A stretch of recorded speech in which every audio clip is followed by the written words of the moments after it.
ఏంటి? లవ్ మ్యారేజా? అరేంజ్ మ్యారేజా? Great question bro. Bro, obviously love marriage bro. I mean ప్రతి ఒక్క అమ్మాయి కానీ అబ్బాయి కానీ వాళ్ళ పార్ట్నర్లో ఒక ఫ్రెండ్ని వెతుక్కోవాలనుకుంటారు, ఒక ఫ్రెండ్ కావాలనుకుంటారు. అలాంటప్పుడు డెఫినెట్గా నువ్వు ఒకరిని చూసి ఆ, వాళ్ళని అర్థం చేసుకొని ఇష్టపడి ఫ్రెండ్షిప్ చేసి and finally it turns in to love. And అప్పుడు వాళ్ళని పెళ్లి చేసుకుంటే I think that make sense. I really don't understand how people get married to strangers, man. I mean, how, how can actually they wake up in the morning with stranger? అది sync ఉండదు bro. I mean obviously love marriage bro. Bro,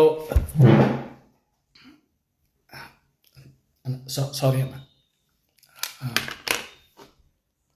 నేను మళ్ళీ మాడతా.